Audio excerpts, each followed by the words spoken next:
এবার যদি আমরা ২ নম্বর নৈমিত্তিকটা দেখি, বলছে যে একটি ঘনকের এক ধারের দৈর্ঘ্য ৩ সেন্টিমিটার হলে তলগুলোর ক্ষেত্রফল নিচের কোনটি হবে? বলছে একটা ঘনকের এখানে এক ধারের দৈর্ঘ্য দেয়া আছে ৩ মিটার। তো এইটা যদি আমরা একটু দেখি, তো আমরা ঘনক বলতে সাধারণত কি বুঝি? ঘনক হচ্ছে এমন একটা ঘনবস্তু যার সবগুলো তলই সমান থাকে। এইটা একটা ঘনক। আমরা এটা জানি, এটা একটা রুবিকস কিউব। যদি দেখি, এটা একটা রুবিকস কিউব। এখন এটা একটা ঘনক। কেন ঘনক? ঘনকের ৬টি তল থাকে। ১টা, ২টা, ৩টা। তোমরা যারা রুবিকস কিউব দেখছো তারা জানো যে এখানে ৬টা তল থাকে। এইদিকে একটা থাকবে, এইদিকে একটা থাকবে, আর এই নিচ দিকে আরেকটা থাকবে। তো আমরা যদি অন্য আরেকটা ঘনক দেখার চেষ্টা করি, হাত দিয়ে যদি অঙ্কন করি আমরা এভাবে, এখানে বলছে যে একটি ঘনকের এক ধারের দৈর্ঘ্য ৩ মিটার হলে তলগুলোর ক্ষেত্রফল নির্ণয় করো। তো এখানে দেয়া আছে ঘনকের এক ধারের দৈর্ঘ্য ৩ মিটার। তাহলে এই অঙ্কটা করার জন্য আমার সর্বপ্রথম বুঝতে হবে ঘনক কি। আমরা যদি এখানে একটু দেখি যে এই চিত্রটা কিছুটা ইটের মতো। আমরা যদি দেখি এখানে তল ৬টা আছে। দেখো এই নিচের দিকে একটা তল, এই সাইডে একটা তল ২টা, এই উপরে একটা, এই উপরে একটা ৩টা, এই বরাবর নিচে একটা ৪টা, এই একটা ৫টা, আর একটা তল হচ্ছে এই সামনের তলটা, এটা একটা ৬টা তল টোটাল। তো এটা হচ্ছে একটা ঘনবস্তু। এই ইট আকৃতির আমরা যেটা দেখলাম, এটা একটা ঘনবস্তু।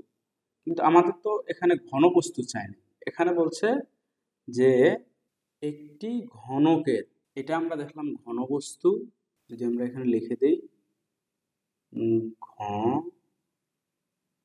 ঘনবস্তু, কিন্তু আমাদের এখানে বলছে কি যে ঘনক। তার ঘনক কি? আমরা যদি একটা এঁকে দেখি, ঘনক হচ্ছে ঘনবস্তুর মতোই ৬টা তল থাকবে। আমরা যদি একটা ঘনক অঙ্কন করার চেষ্টা করি, ঘনক, এই ঘনকেরও ঘনবস্তুর মতোই ৬টা তল থাকবে। কিন্তু দুইটার মধ্যে পার্থক্য হচ্ছে যে ঘনকের সবগুলো তল সমান হবে। যেমন আমরা রুবিকস কিউব জানি যে রুবিকস কিউবের সব তলই সমান।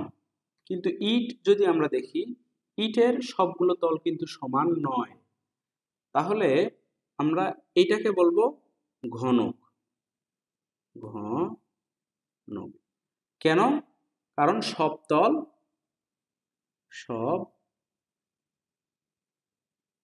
তল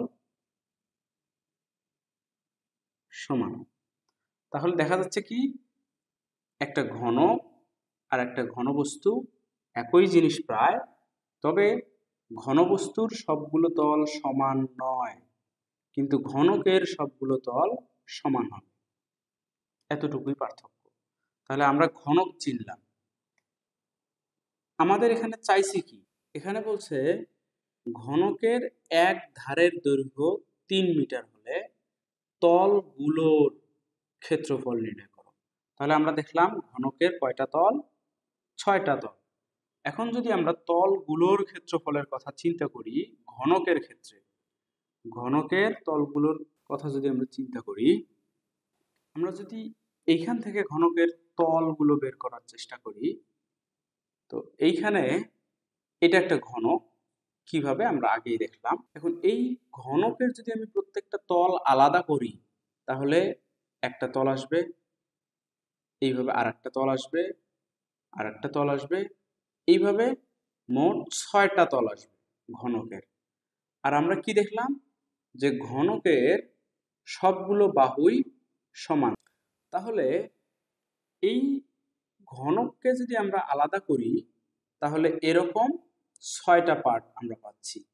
তো এই 6টা পার্টে কি দেখা যাচ্ছে? 6টা পার্টের প্রত্যেকটি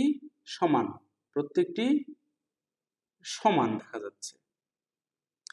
আবার আরেকটু যদি আমরা খেয়াল করি, এই 6টা পার্টের প্রত্যেকটাই একটা করে বর্গক্ষেত্র। 6টা পার্টের প্রত্যেকটাই একটা করে বর্গক্ষেত্র।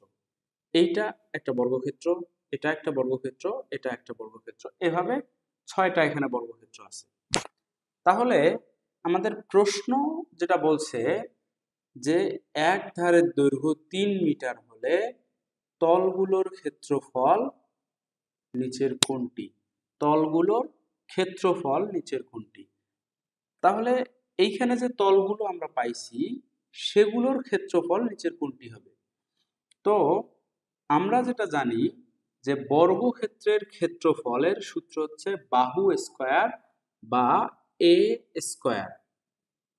এটা হচ্ছে বর্গক্ষেত্রের ক্ষেত্রফলের সূত্র। যেহেতু এখানে 6টা বর্গক্ষেত্র আমরা আলাদা আলাদা পেয়েছি, সেহেতু যদি আমরা এই বর্গক্ষেত্রের একটা বাহু এ ধরি, তাহলে এর ক্ষেত্রফল আসতেছে এ স্কয়ার। একইভাবে এই বাহুটাকেও যদি আমরা এ ধরি, এর ক্ষেত্রফল আসতেছে এ স্কয়ার। এর একইভাবে এটার একটা বাহু যদি আমরা এ ধরি, তাহলে এটারও ক্ষেত্রফল আসতেছে এ স্কয়ার। এটার ক্ষেত্রে এটারও ক্ষেত্রফল এ স্কয়ার আসবে, এটার ক্ষেত্রে এটাও এ স্কয়ার আসবে, এটার ক্ষেত্রফলও এ স্কয়ারই আসবে। তাহলে আমাদের 6টা তল যেহেতু সমান, তাহলে 6টা তলের ক্ষেত্রফলও সমানই আসবে, তাই আসছে এখানে। এখন 6টা তলের ক্ষেত্রফল আমরা আলাদা আলাদা এখানে পেলাম। 6টাকে যদি আমরা যুক্ত করি, যেহেতু আমাদের এইটা একটাই, ঘনকটা একটাই, একটার থেকে আমরা 6টা আলাদা আলাদা ক্ষেত্রফল বের করছি, তাহলে কি দেখা যাচ্ছে যে এই 6টা ক্ষেত্রফল যেহেতু একটা ঘনকের, সেহেতু আমরা এইটাকে লিখতে পারি, এই ক্ষেত্রফলগুলোকে যদি আমরা যোগ করে দেই, তাহলে আমাদের এই ঘনকের ক্ষেত্রফলটা বের হবে। তাহলে এটা যোগ করলে আমাদের কি আসতেছে যে 6a স্কয়ার। এটা আসতেছে ঘনকের সবগুলো তলের ক্ষেত্রফল হচ্ছে 6a স্কয়ার হবে। কিভাবে হয় আমরা দেখলাম। এটা আমরা অঙ্কে যদি যাই, এখন এখানে চাইছি কি আমাদের যে ঘনকের একটা ধারের দৈর্ঘ্য 3 মিটার হলে তলগুলোর ক্ষেত্রফল, মানে দেখলাম আমরা ঘনকের কয়টা তল? 6টা তল। এই 6টা তলের যদি আমরা এখন ক্ষেত্রফল নির্ণয় করতে যাই, তাহলে আমরা দেখলাম যে 6a স্কয়ার আসবে। এখানে যেটাকে ধার বলে উল্লেখ করতেছে, এটা হচ্ছে একটা বাহু। তাহলে এর মান হবে এই 3, তাহলে এর মান হবে এই 3 মিটার, তাহলে 3 তার উপর স্কয়ার। তাহলে এখানে আসতেছে 6 ইন্টু 3 এর উপর স্কয়ার করলে আসতেছে 9। আর এটা যদি আমরা গুণ করি, তাহলে 6 9 54, 54। তাহলে এখানে আমাদের উত্তর আসতেছে ক নম্বর, 54 বর্গ মিটার। যেহেতু ক্ষেত্রফল চেয়েছে, সেহেতু এখানে বর্গ